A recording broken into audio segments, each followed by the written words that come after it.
4 hours after Orlando's Game 7 loss to Detroit, the Magic firing head coach Jamal Mosley. Mosley led Orlando through a rebuild and to the playoffs each of the past 3 years, but failed to make it out of the first round. The Magic were expected to be among the East's top teams this season, but battled injuries and got into the postseason through the play-in.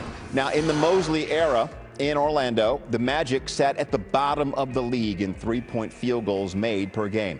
They ranked 24th in the regular season this year after finishing last over the previous 2 seasons. And more breaking news. The Mavericks are already in their rebuilding phase, but now have a new architect. Dallas announcing today it's hired former Raptors and Nuggets executive Masai Ujiri to be the Mavs' new president. Ujiri stepping into the role left open by the firing of Nico Harrison earlier this season. We have 2 Game 1s tipping off tonight. The Knicks hosting the 76ers and the Spurs hosting the Timberwolves. And we've got you covered on both games with everything you need to know at 2 p.m. Eastern. Look at this lineup. Anthony Slater with the Timberwolves, Janae Agumake in L.A., Vinny Goodwill covering the Knicks, Tim Bontemps with the Sixers. But let us start in Minnesota. And this is new on SportsCenter. Anthony Edwards at shoot-around today. The Wolves closing out their first-round series against Denver without Edwards, but might get him back tonight. He is listed as questionable for Game 1 against the Spurs after suffering a knee injury that was expected to sideline him multiple weeks.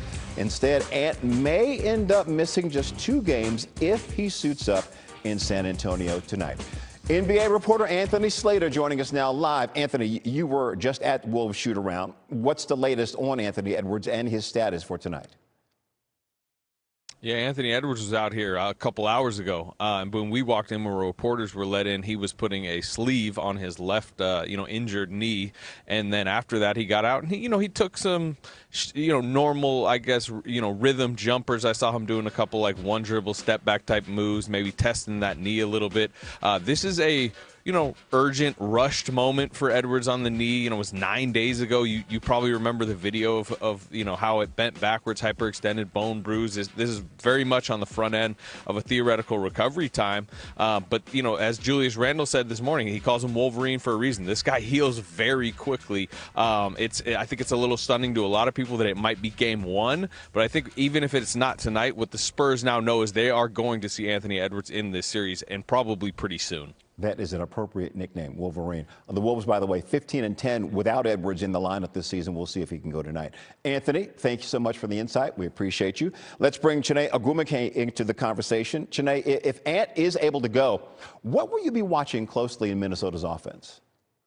I feel like 99.9999% of the world will be watching Anthony Edwards. I'm a little different. I'm the 0.0001 where I actually want to go deep cut and watch the supporting cast, watch the stars in their roles, because they have been showing out over the course of this entire playoffs. Jaden McDaniels, that man right there, wanted the smoke, and he delivered. Last game, he had 32 points. Terrence Shannon, a revelation coming in, dropping 24 points in that Game 6 game. And then, of course, questionable, but probably optimistic at this point, hopefully, based off of what we're hearing from the Timberwolves, Ayo Dosunmu, who had 40-plus in the series in one game, him having an impact. The supporting cast, will their momentum continue alongside Anthony Edwards, or is it more going to be like Anthony Edwards is available and we'll see the impact of him being reinserted into the lineup? I'm going to watch the supporting cast because they have been the heart and soul of what the Timberwolves have done, and it'll be cool to see if that they can get all together playing their best version of basketball to really compete against the Spurs squad. Okay. Janae, you stay right there. More from you in just a sec. Right now, the Sixers, fresh off their Game 7 win against the Celtics, are in New York, taking on the Knicks tonight. Joel Embiid listed as probable tonight with a right hip contusion. He went down a few times after getting hit in his knees in Philly's Game 7 win over Boston. After the game, Embiid making light of it, saying, "I felt great. I feel amazing. I was faking it." Bringing in NBA reporter Tim Bontemps. Tim, Embiid's health has been an issue in postseasons past, but he played well in the Boston series, helping lead their comeback. What more can you tell us about him heading into this Knicks series? Well, as you said, Jay, after that Game 7 win in which Joel Embiid had 34 points, 12 rebounds, and 6 assists, might have been the best game of his playoff career. When he got up to the podium after falling down, getting his legs fallen into several times, he was cracking a lot of jokes, at the expense of Peyton Pritchard from the Celtics, at the expense of the Celtics as a whole. He was feeling very good. He talked about the fact that the Sixers have to try to make sure that the home games in this series do not turn into Madison Square Garden East like they did a couple of years ago when these two teams played in the first round of the playoffs. And when Embiid is cracking jokes and talking like that, it's usually a good sign that he's feeling good. And as you said, on the injury report, he's only listed as probable with that hip contusion. No issues with his knees coming out of that Game 7 when, as you said, he did get fallen into a couple of times. He was at shoot-around this morning, as expected, and the Sixers are excited to be still playing. Obviously came back from down 3-1 for the first time in franchise history. They'd been 0-18 before that, and Embiid has a very long history with Karl Anthony Towns. The two have gone at it a lot over the course of their careers, and that is going to be an incredibly interesting matchup to watch in this series beginning tonight at 8 o'clock when these two teams square off in Game 1 at MSG. What's the Sixers' mood heading into this series, considering the comeback that they had to make against the Celtics?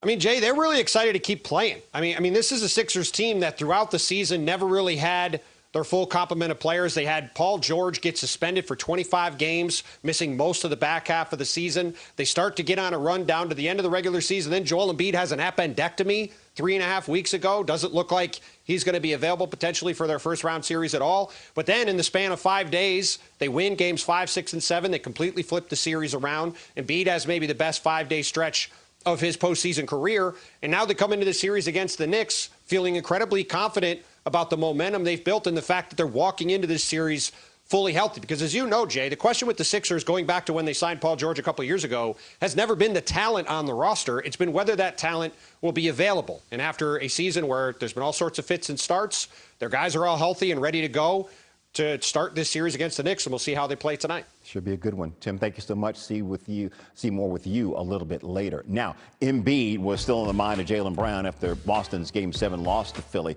Brown saying on his Twitch stream that the refs, quote, had an agenda, unquote, against the Celtics in Game 7 and broke down video he thought showed a double standard in calls. But Brown saved special criticism for Mr. Embiid, even using the F word, flopping. Take a listen. This is my personal opinion on basketball. Some of y'all might disagree. You know what I mean? But argue with your grandma. Flopping has ruined our game. Joel Embiid is a great player, one of the best bigs in basketball history. Flops. He know it. This ain't breaking news. This ain't, you know what I mean? It is what it is. Okay. Let's go back to Chene. What's your reaction to Jalen's comments about Joel? It's not what you say. It's kind of how you say it, and also when you say it.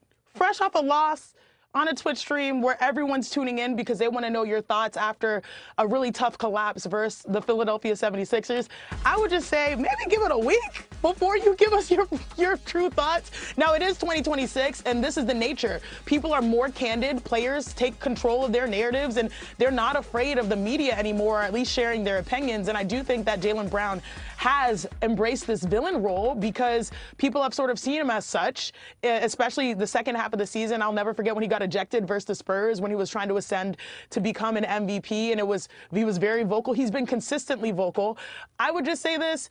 The sky is blue, gas prices are high, Joel Embiid embellishes on plays. We all know this. It's more the manner in which he went about to share it that is more problematic. I like how you said all that. That was nice. Janae, hang right there. Be back to you in a minute. I got you. These teams, they split their regular season matchups and by pretty small margins. Each team taking both wins on the road. The Sixers lead teams this postseason with 3 wins away from home. Vinny Goodwill going to be covering the Knicks in this series with the Sixers. Vinny, what have the Knicks said about the significance of those 4 regular season meetings? Well, Jay, Josh Hart said the same thing about the regular season that you probably would say, is that it's idiotic to compare the regular season to the playoffs when looking at this particular matchup. He said when there's back-to-backs and schedules and injuries, there's no point in looking at it when you're looking at these 2 teams. He said those games are flushed at this point. He did say, though, that the group chat was popping during Game 7 of Celtics 76ers, and he is happy that he does not have to pack to go to Boston, which is where they would have gone had they been playing the Celtics for Game 1 tonight. Hey, Vinny, we talked about Joel Embiid with Tim Bontemps a few seconds ago, and both Tyrese Maxey, VJ Edgecombe are coming off strong series as well.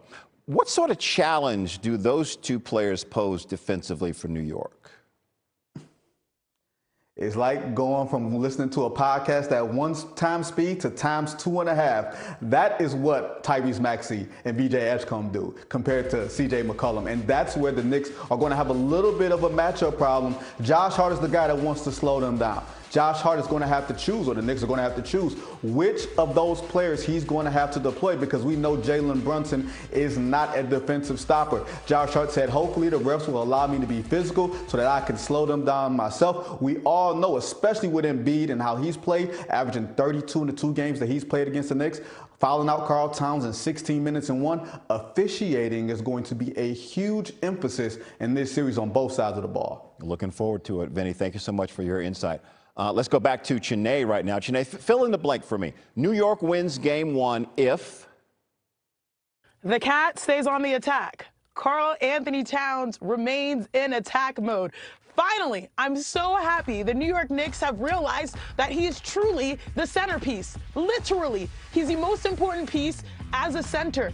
And when they started running the offense through him, they got great results. He had 2 triple-doubles in the postseason. He's a facilitator. In some ways, I feel offended on his behalf because it's like they underestimated his capabilities. It was very much in a box. You can shoot threes, and I'm not sure about the paint, but he's aggressive getting downhill. He wants the ball in the low post. He wants to be able to make plays. He wants to be important. And finally, they treated him as such, and they got the right result. So keep that same energy. He is the main character for them, especially in a series going up against another tremendous center in Joel Embiid. All right, we'll see if the energy is kept. Chiney, thank you so much.